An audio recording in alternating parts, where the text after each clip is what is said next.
If the Orioles have to pick and choose between Corbin Burnes and Tony Taters, where do they go if they are able to re-sign Burnes?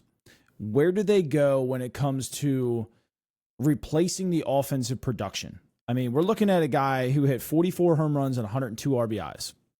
Now, we know there's room to upgrade the batting average. There's room to upgrade, speed. There's room to upgrade defense. There's room to upgrade on base percentage. We know all that, but 40-some home runs doesn't grow on trees. That's 100% fine. That is not very easy to replace. So how do the Orioles do it? And, I mean, it's not just the home runs. So Santander was fifth in doubles. This is among qualified right fielders. So there was over 70 people listening to this. So fifth in doubles, 15th in triples, first in home runs, third in runs scored, second in RBIs, fourth in walks. He had 41 walks, eighth in strikeouts, 102. I mean, we know what we're getting there. So, but here's where it kind of gets a little weird. He was 40th among all right fielders in on-base percentage, 10th in slugging, obviously because he hits the long ball, 10th in OPS. His OPS was 839. He was 62nd in BPIP. Batting average on balls in play was a 238. So when he wasn't striking out and he wasn't hitting a home run, wasn't doing a whole lot more as well. And he was 15th among all right fielders in WRC+. Now, if you add in DHs, Santander was ranked 79th in average. On base percentage was also in the low 70s. So while it's not all sunshine and roses with Santander, you gotta give and take. You're getting a guy who can drive in runs. We've watched the guy numerous times in late part of games, in big games against New York, Philadelphia. It didn't matter. If you needed a big hit, he came through. Do you give or take some of those things where you just don't care what he does all the other times because of how good he is when it matters? But to kind of speak on that, again, replacing that kind of production is not easy. If they had to, these are two guys that I really like myself. One would be Randall Grichuk. Now, obviously, you can tell he didn't play as many games, didn't have as many hits, home runs, and all that. That's all low. But we have watched time after time after time what Randall does against the Orioles. Dude's a career 323 hitter against the Orioles, and he's a career 380 hitter in Camden Yards. He's going to hit. We know he works the counts. So this, if you had to replace Tony, you have to do it by committee. Randall would probably be my number one person to replace him in the outfield because you're replacing what you're missing out of Tony with defense and on-base percentage, stuff like that, batting average. You're making up for that there. You'll still get 15, maybe 20 home runs out of Randall. Maybe. There you have to look elsewhere. Do you have to go and acquire also a left fielder or a third baseman? You're going to have to look at other positions to acquire the home run power, if that makes any sense. Now, the thing with Tony, again, the clutch factor. Randall's very clutch. He has hit numerous late game, go ahead or tying home runs. We've watched him do it in the postseason. He's done it against the Orioles in the eighth inning and later. I mean, you'll get him to do some of those things, which is good. But again, replacing 44 home runs is not the easiest thing in the world. Now, the other one that I would like would, and this would be even harder in my opinion, Jerks Profar. How you go and get him, I have no idea. But could you imagine? Kind of zoom in on that a little bit.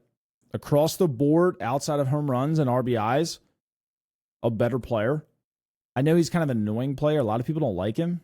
But I mean, whatever. If he helps. He's playing on a $1 million contract right now.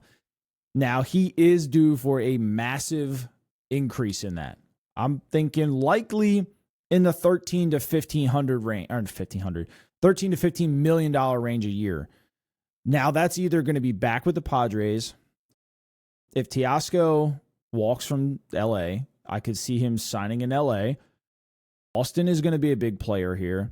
And honestly, the Yankees, because the Yankees outfield is abysmal. And if somehow they lose Soto, they're going to have to replace that production. Profar is probably going to be the either number 1 or number 2 outfield bat on the market. If he's number 1, Santander's number 2, and then vice versa. I think people may lean more towards Profar because he can still play defense really well, and you're getting a higher on base and stuff like that. The RBIs, as you can tell, I mean, there's a slight drop off, but it's not a ton. I mean, I would still take 24 home runs and 85 RBIs any day.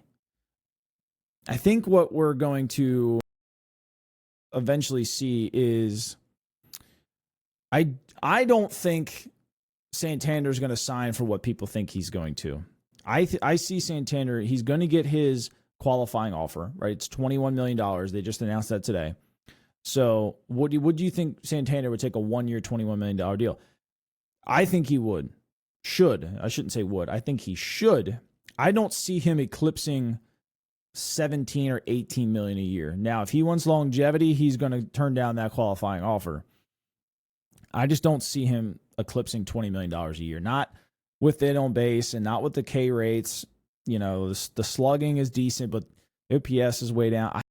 I would have a hard time seeing. Now, if a team out west did it, like he could go out and do what Teoscar just did, that's a different story. I think he is a better hitter when it stays warmer longer. You know, we've watched him for the last couple of years in September start to kind of fall off a little bit. The average really plummets. Santander's a humidity type hitter or a warm climate hitter. When it is very warm in Baltimore, June, July, and August, ball flies off of his bat. And that's not a bad thing. But you go and put him in a situation where, you know, he's in LA or he is in San Diego, Arizona, one of these places where it's constantly warm. Even if for some reason the Astros make a run at him because they're in a dome or, you know, some kind of a dome team, he's going to hit much better than you're going to see here at Baltimore, at least with the average wise. But that's to remain to be seen. We're going to have to see where he falls. I don't personally see him making over $20 million a year. If he does, good for him. That's all I can say. Good for him, because that's pretty outstanding in my opinion. But I don't know. Jose, I'm sorry. I don't actually see your chat popping up. Why is this thing not working? So like I said, I'm trying out a brand new program. I have no idea if it works correctly. That's kind of what I'm testing out. So this is kind of like a test stream. But apparently Riverside will, you know, bring in all of these chats at once, which clearly right now it's not, because I see you over there on Twitter, Jose. You have to see somebody sign a multi-year deal. That's me too. I don't trust them right now to sign anybody to a multi-year deal. If it's going to be, it's got to be a pitcher. But again, I don't see them doing it just yet. But I don't know. How do you replace Tony? The numbers are good. They're very hard to replace. You're going to have to look at like a Tyler O'Neill and a right fielder, or you're going to have to look at an outfielder and a DH or something. You're going to have to spread it apart. You're not going to be able to replace Tony in one hitter. You know, whether that be Paul Goldschmidt at first base and then you try and move Mountcastle for some like a bullpen arm. And the whole bullpen, the relief pitchers, those free agents, that's a whole nother conversation. There is some really big names, but they're all pushing their end of their 40s or not end of their 30s. You know, Kirby Yates is 38. You know, most of the big names are 35 plus right now. We've seen teams be successful with those kind of guys. I don't know. Now, Tony's the second youngest outfielder in free agency. So the upside is still there. You know what you're getting out of him. You know the kind of clubhouse leader he is. It would be in the Orioles' best interest to try and retain him. It's just going to have to be at the right price. And we always know that is not going to happen, especially in Baltimore. We have to see them. We can all say that Daddy David is going to open up the checkbook. Until he does, we have to kind of operate under that. This is still the Orioles. Until that first contract hits, it's still the Orioles. Rubenstein's got a lot to prove, in my opinion. You can talk a big game, you can throw some hats out, and I'm appreciative of it. The stadium upgrades already, I'm appreciative of it. I need to see a contract come across the bottom of the ticker here and let me know that we are invested. Now, I'm not saying go and sign Gunnar to a 10-year deal right now. I don't think that's in the best interest of Gunnar or on the team. Plus, we know what Scott Boras does. But if you came across right now and said, here's Santander, a 3-year deal, $60 million, even lower, $54 million or something like that, I think you're going to put a lot of people at ease here finally. The biggest thing for me, they've got to find a way to re-sign Corbin Burnes. Trying to start over I feel like if they don't re-sign Burnes, this team goes backwards. Maybe just for a year, which is fine if it's just a year, but this team is not, there's no way this team is better without Burnes than it was last year. No matter what you do offensively, you're going to take a step backwards pitching-wise. And they're in a tough spot because you looked at a team that won 100. Yeah, they had some injuries, and they still won 90-some games. That's great. But if you have no real ace going in next year, Eflin's not an ace. I know he pitched well for us, but he's not an ace. If you have to go in next year with him as your number one and Grayson as your number two, you're not in the best spot. And I feel like the team regresses from that. Not a lot. I'm not saying either one of those guys aren't good. I'm just saying that you are not a 100-win team that we would expect, or even like a 97-win team that one would expect. You got to find a way to stay where you are or get better. You re-sign Burnes, you stay where you are. If you re-sign Burnes and then some, you get better. A lot of these guys that got hurt, Tyler Wells is going to make it back eventually. Bradish is not going to be available probably till at least after August. And that's if everything is going well. Yes, you get Batista back. What Batista we get, I don't know. That remains to be seen. We'll find out in spring training. Those don't always go the smoothest right away. So don't expect Felix to come back and have a sub-2 ERA in April and May. It's likely it could happen. Likely that it won't. He's going to, it's been over a year and some since he's threw a baseball. He's going to get hit around a little bit. Going to have to be patient with that. And Jose makes a point here on Twitter. Grayson has to pitch a full season. Grayson has yet to pitch a full season in the major leagues. It's the second time this lat has sidelined him for months at a time. When does that become an issue? And how long can that actually hold up? Now, it's just a second major injury to this same lat. When does it tear at this point? So now you have to start thinking future-wise. They're in a tough spot, in my opinion. I would feel good with Grayson as a 4 myself, right? Find a way to make Corbin Burnes your number 1. Find a way to make either Eflin or Shane Bieber your number 2. I'm sorry, Grayson would be number 3. Grayson at a 3, I'm completely fine with. Kramer or Povich at 4. Flip-flop them, 4 and 5, or go and make a run at one other guy. And then, make Povich your number 5 or Kramer your number 5. I think then we're all feeling extremely confident. And knowing that you're getting Bradish back in the middle of the second half. Now you're feeling really good about yourself. I'm not going to say that Mike didn't go out and set the team up with pitching in spring training because we had a lot of pitching in the start of spring training. A lot. Several starters were going to be in the bullpen. We just had that many injuries. So I don't blame Mike Elias for that. That's something that you literally just cannot control yourself. So we'll see how that ends up turning out. Part of your way to upgrade from Tony, or not even upgrade, but Birdland, what's going on? Burnes is a must? Yes, he is. Yes, he is. In my opinion, he is. A way you fill the shoes of Tony. One is get Jackson Holiday up to speed. You get Holiday hitting around 260, 270, and you get his walk rate backs up. Now you're getting more base runners. You're getting more potential RBIs from either Jackson or someone else, right? So you're filling the void of Tony a little bit more through somewhere else. Personally, I feel like Adley's going to bounce back. Adley put on a little bit of weight. It's fine. May or may not have been hurt. I don't understand why, if he was, why they would hide it. So we can only go with what they say. He wasn't hurt. Okay. He just had an abysmal second half. Cool.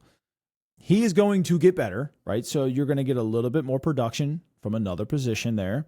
The first base remains to be seen if they keep Mountcastle. If they upgrade from that, that would be potentially a little bit more of the power side of it, because Mountcastle's 13 home runs, in my opinion, is not good enough in the major leagues to play first base. So if they upgrade that and you get a guy hitting 20, 25, now you just upgraded 7 to 9 to 10 home runs. You made up a little bit more for Santander there. Hauser is going to get better. He just hit 24, 25 home runs, 24 home runs. I'm not going to say expect that again next year, but we should look for Hauser to hit 20 plus. So, and I feel like he's going to get better in runners in scoring position. He's not going to be a rookie anymore. He's got a whole offseason to work on things. Should get better. There's ways to make everyone around you better to make up for that production. It's just, you're going to miss a guy like Tony if he happens to walk. They're going to try. Don't get me wrong. Even if they sign Burns, they're still going to try. It's just going to come down to, is somebody going to try harder and give him a little bit more money? That's out of your hands at that point. Because you don't want to dump a ton of money into two guys. You just don't. If they would go out and give Tony 25, like people think, 25 a year, which is absurd in my opinion. And then you gave, Burns 35. That's a lot of money wrapped up into two guys. And then say if he goes back and hits 230 next year with only 30 home runs. Right now everybody's pissed off, right? 30 home runs is still good. It's still good. But you got less production. And you paid him more. So the O's they gotta walk a fine line here. Santander has gotten better every single year. I'm not going to say he's not going to get better next year either. Still young. He's not even 30 yet. So there's potential for him to stay around that 30 to 40 home run mark for the next couple of years. Completely understand that. But there's also potential that he doesn't hit over 30 ever again. Right. And then you just gave this guy $35 million for 3 or 4 or 5, 6 years, whatever somebody gives him. Those kind of decisions put a franchise behind. And I'm not saying that Tony's going to do that to anybody, but those are the realities that you have to think. Chris Davis scarred this franchise. Completely get it.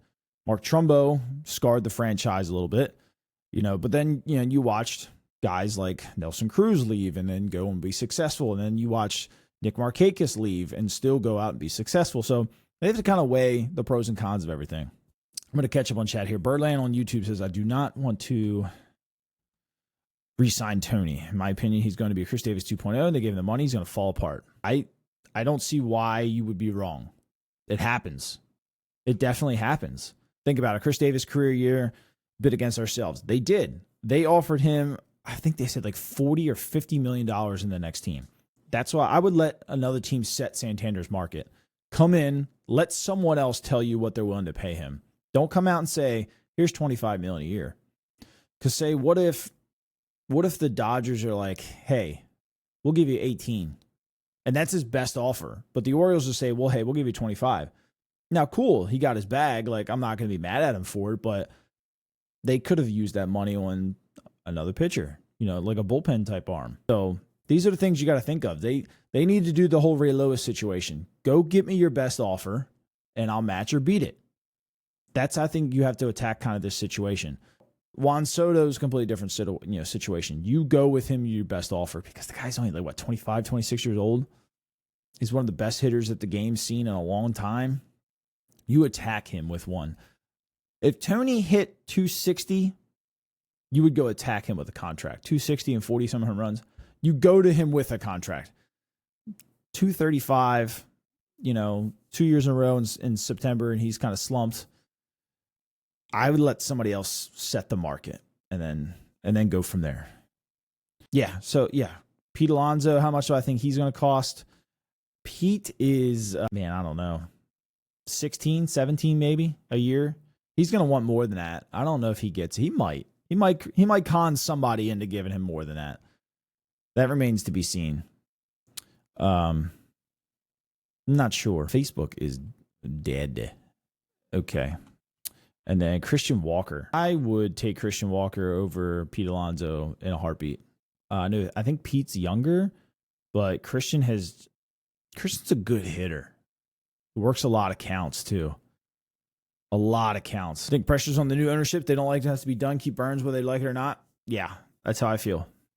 You very quickly can fall into the same hole. Burns is a must resign. Completely agree. Completely agree. There's no way around it. Got to ask, after getting beat by the Royals on Monday morning quarterback, if you had to do it over again, do you take Adley or Bobby? Adley. I think there's no question. Adley, in 2019, Adley was by far the best hitter in the draft. They took the right guy. And catchers don't grow on trees. They just don't. Whether he's not the best catcher in the world like a lot of people thought, he wasn't drafted to be the best catcher in the world. He was drafted to be a hitter. And I think a lot of people fail to remember that. Him just being a catcher is a bonus. He was drafted to be one of the better hitters in the league, an MVP type player. And he showed that his first 2 years. And he showed it honestly in the first half of this year. Guy was hitting almost 290, and he was hitting 400 something from the right side against left-handed pitching. He was demolishing the baseball. Something happened in June. We don't know what, but something happened, and they didn't fix it the rest of the year. It is what it is. It is what it is. It sucked. That's the biggest takeaway from it. It sucked. Going into June of this year, Adley was still head and shoulders better than Bobby Witt. Across the board. Gunnar Henderson was better than Bobby Witt. Remember that whole conversation? Well, let's compare these two. Let's do this. Let's do that. Gunnar won across the board in almost everything.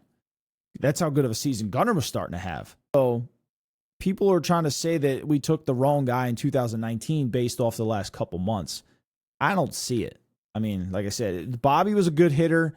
You couldn't have went wrong if you did take him, but Adley was clear-cut the best college baseball bat in the draft that year, and they took him. And I don't fault him for it. I still think he's going to come back, and he's still going to be good. He just needs to get back to walking, hitting the ball the other way, taking some walks, being that on-base machine that he is. That's vintage Adley Rutschman. They got to get back to that. The Royals are getting shut out. Interesting. I'm not watching. I should be probably. You wish you were. I don't even think it mattered talking. I don't even think it mattered. The Orioles just didn't play. 29 games in 30 days. Maybe. I don't think so. Maybe, though. It's possible. It's very possible. I do, too. I hope so, at least. Stop swinging for the fence all the time. That used to drive me nuts, man. You don't have to swing like that. But they did, and it's whatever at this point. Hopefully they just learn from it organizationally. Are they? I highly doubt it, but we'll see. Joe Redmond says on Twitter, I think the current lineup can replace 40 home runs. The average is the part that worries me. Let Kjerstad play. Kjerstad's one of the best hitters on the team, in my opinion. Just takes professional at-bats. They're always timely. Yes, he chased some curveballs. Yes, he chased some changeups. This is the big leagues. They don't see that kind of pitching very often anywhere, especially in AAA. You saw it with Kowser. It's a hard adjustment. Now that they have a full off season, right? They're going to go home. They're going to go back to these places where they hit and they work out. They're going to come back to Baltimore a couple times. They're going to set themselves up, set these machines up. They're going to swing 1,700 times every 2 days against those same pitches. They're going to come back a better hitter. I'm not worried about those guys whatsoever. I just like Kjerstad's bat-to-ball skills. To me, they're incredible. I think he's one of the better hitters on the team, even right now. Even watching him kind of struggle a little bit down at the end. It's not like he struggled against bad teams. Like they were playing fairly good teams down the stretch. You're going to see teams best. You won 100-some games last year. They don't care what you're doing right now. You're going to see some of these teams best, and they did. It happens. We need different philosophy when it comes to hitting less home runs, more fundamentals. Yes, 100%. Runners in scoring position this year was really bad. Last year it wasn't. That's what I don't understand. I'm going to look it up real quick here. I'm going to see if I can share the screen so you can watch it. Let me see. Let's do this, and I'll just share it, right? So we'll look at team last year, and we'll do preset last patch 2 calendar years. Let's do March. Let's get rid of these. We're going to do by team. Up inside. Because I'm pretty sure the Orioles last year with runners in scoring position were pretty decent. Where are we at here? 23. They were ranked 15th. Okay. So they weren't as good as I thought. Well, I guess if you only look at the 23 season, they probably were. They probably were, right? So 23, 2, 3, 4, 5, 6, 7, 8. They were 9th best, 10th best last year, 255. That was overall. I'm sorry. Runners in scoring position. It'd help if I actually put that in there. I don't 100% remember, but I think the Orioles were better last year. Headley used to have a 303 batting. Right, so I'm saying. Who do you think has a better chance of beating the Yankees? Tigers for sure. Tigers for sure. Tigers are good, man. They're good. They're a good ball club. I'm sorry, what? I haven't seen this. What are your thoughts on one ESPN reporter pretending that the Orioles should start a rebuild this offseason? How do you rebuild? Like, what is there to rebuild? I don't get that. Why would they even say that? Right here, 2023, Baltimore was the best team in baseball over the last 2 seasons with runners in scoring position. I hope you guys can see that. 287. So they went from 287 to 251. Now look at Arizona, right? Went to the World Series, got better. Atlanta went down. Atlanta had some injuries. That's expected. Boston went down. They lost more. Cubs went down significantly. They lost more. The White Sox, that's just the White Sox. Cincinnati got better. Cleveland got better. Colorado went down. That's Colorado. Detroit got better. Significantly better, right? Houston stayed pretty similar. I mean, it was 3 points lower. I'd say 3 points lower to me is similar. Kansas City got a lot better. A lot better. 35 points, almost 40 points better with runners in scoring position. The Angels, terrible franchise. Dodgers lost 11, right? They didn't win over 100 games again. Runners in scoring position, Miami got better. I mean, you can go down the list here and you can look at the good teams. Minnesota struggled again this year. They got worse. The Mets got a lot better. The Yankees, a lot better. 27 last year. Didn't make the playoffs, remember?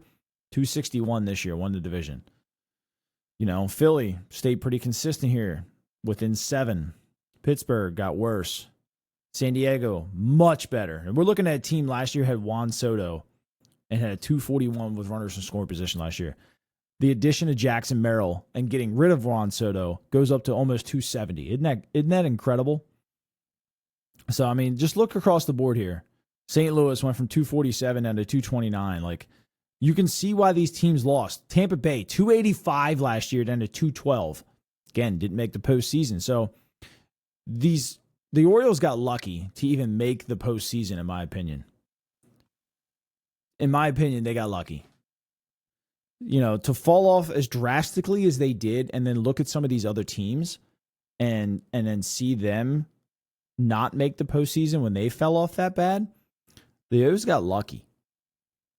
I mean, it's not a lot. I mean, we're looking at 36. So 36 points.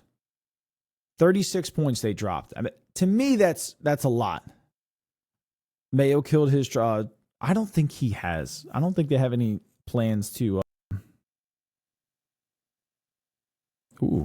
I don't think they have any plans to trade him. I think they like him. I think they like him a lot. Just remains to be seen. I don't know. I don't see them trading Kobe Mayo anytime soon. I think he's in the plans, obviously, to move to first base. I've heard some rumors that he's in the plans to move into the outfield, into right field, if they don't re-sign Santander. You know, that gives you a right-handed option in right field with Kjerstad. So, I don't know. I don't think they have any plans on trading him. That's just my opinion, though. Now, if they got desperate and needed an arm, maybe. But I don't think so. they were predicting the Orioles start a rebuild. What are you rebuilding? Like, the only thing you can honestly build on at this point is just some more pitching. And Mike really doesn't draft a whole lot of pitching. So are you going to... No. That was for clicks. That had to be for clicks. Like, you're not going to... There's no way you can tell Gunnar Henderson, hey, let's go lose a lot. That's not happening. I mean, you got Gunnar and Adley and Westberg and Jackson, and Mayo's coming up, Kerstad, Kowser. Like, there's so much talent, and the first contract is up in what? Is it 27 or 28? I think Grayson is up in 27, and Adley is up in 28. Why would you even think the team would want to tank when they have three more years for a pitcher to come up in contract, and 4 for their catcher, and 5 for their all-star shortstop? That was clickbait. They were trying whatever they could to get some clicks. Okay, so they predicted Holiday now would be with the team. Where are you going to move him? Yeah. Okay. Who wrote that article? That's interesting in my opinion. That's pretty interesting. No. The main part of the goal was to get rid of Jackson Holiday in the offseason. There's no one on the trade block that's worth Jackson Holiday. Screwball's obviously not on it. Are you going to trade him for Chris Sale? Not Chris Sale, I'm sorry. Garrett Crochet? No. Is there any other pitcher remotely close to being on the market? You think Seattle's going to trade George Kirby? That maybe they might entertain that. The Orioles wouldn't. You'd have to be like Kirby and like 2 other guys. Holiday's value's got a lot. He's got a lot of value, and I think a lot of people kind of discredit that, especially whoever this dumb one on ESPN here is. I just don't get that.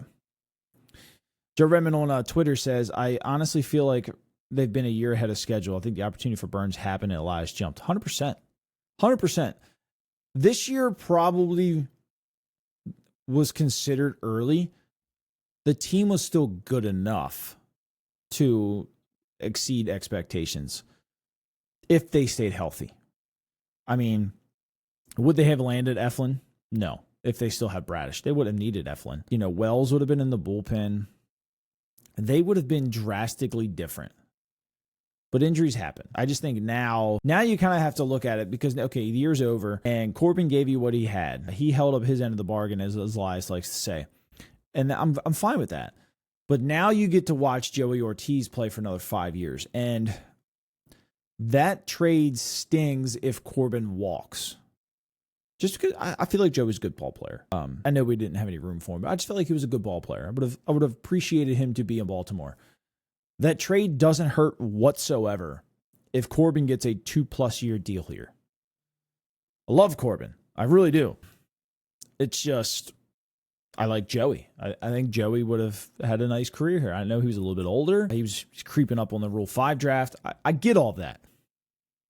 I just feel like we don't even remember that trade if Corbin re-signs here.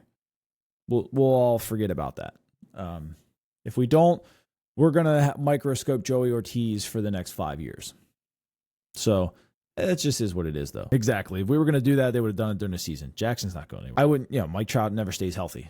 You can't do that. Not with his contract either. I'd give up like Anthony Servideo for Mike Trout. That's about it. Not with that contract. The contract's terrible. As you mentioned earlier, the young hitters are going to put in the work. I would not be shocked to see a bunch of hitters in the Holiday. Yeah, for sure. Holiday's got, honestly, I don't know if a lot of people know this, but Gunnar took his signing bonus and built a very nice indoor facility in his backyard for him and his brothers. It all just depends on where they want to meet up. Those guys hang out in the offseason. I follow a bunch of them on Instagram. They get up, they go together. They went to all each other's weddings this year. They met up for golf outings. They met up with Ben McDonald. They went hunting. These guys stay together. It would not shock me whatsoever to see one of them, or several of them, as Joe says, show up at Holiday's place or at Oregon State and like hit with Holiday's uncle and stuff, and with Matt. Because several other major league players did it this past year. Joe Adell was there with him, with the Angels. Like, it's just, these guys get together. So I wouldn't be shocked. I would not be shocked to see a picture with them at Gunnar's place. Like, we want to see that kind of thing, though. I think somebody needs to step up and kind of set that up with these guys. because we want to see them work together. Think about those. Bad as we played the second half of the year, or even since June, we still hit our projected win. It shows how good we were playing in the first half. They were one of the most dominant teams in baseball in the first half. No questions asked. They were one of the most dominant teams in baseball with all of the injuries, with that brutal June schedule. Tony lifted the team in June.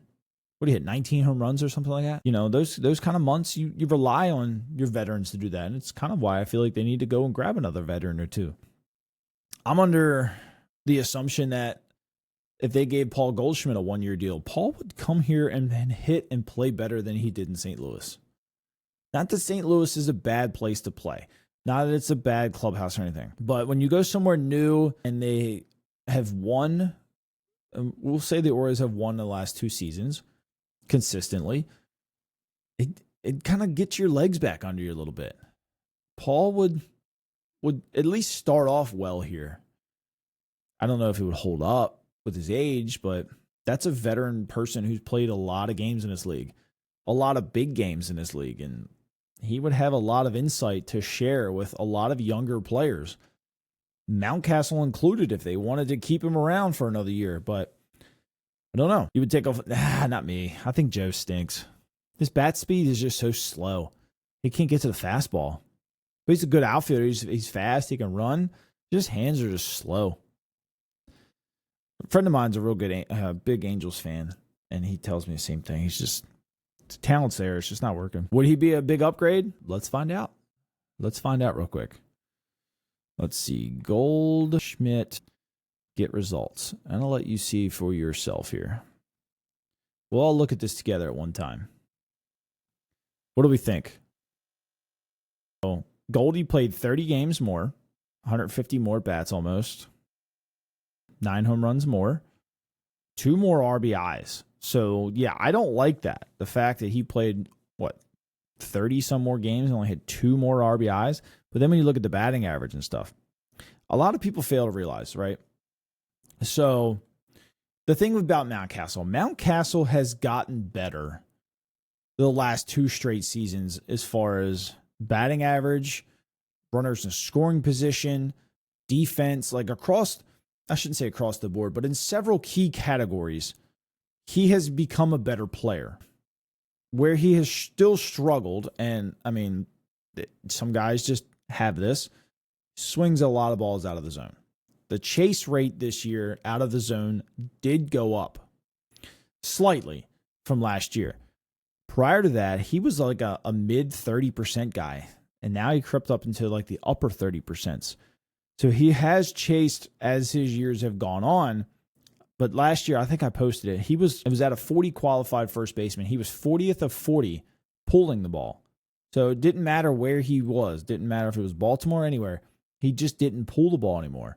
He became a hitter that hit the ball to right field, an opposite field hitter. He ranked first in opposite field percentage.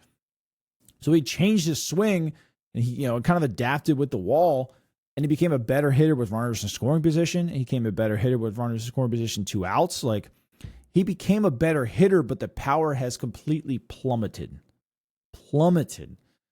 And for having a guy that plays first base, I mean, a primary power position, you can't have just 13 home runs.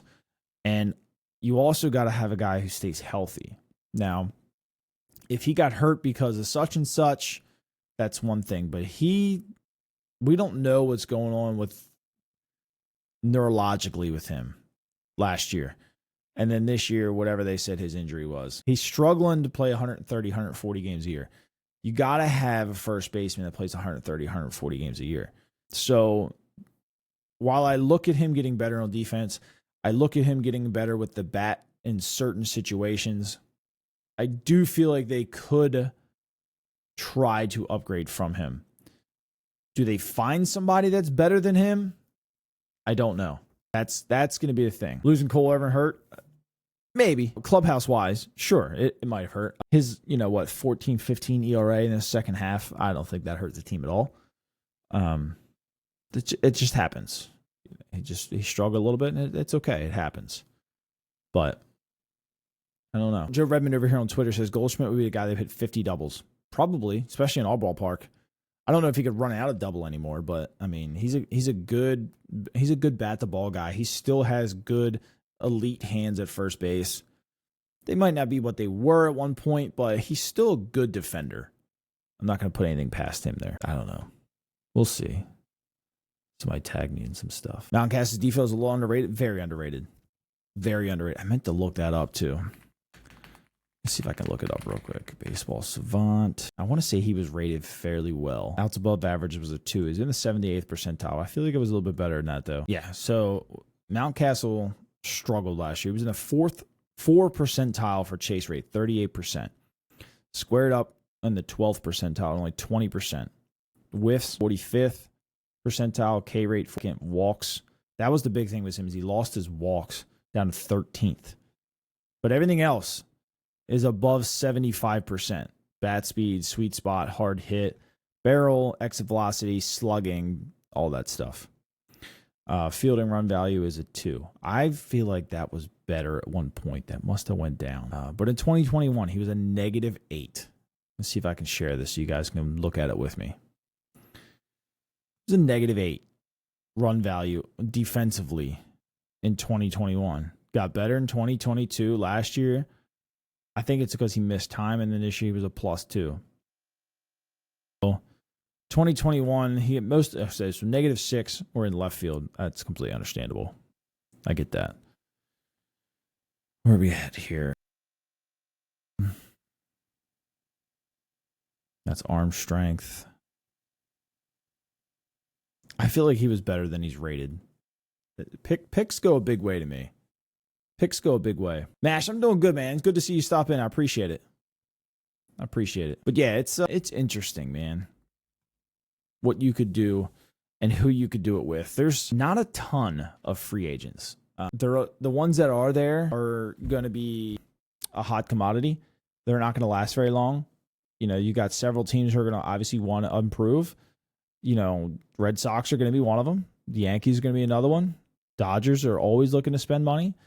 Arizona, I feel like Miami is going to spend a little bit of money.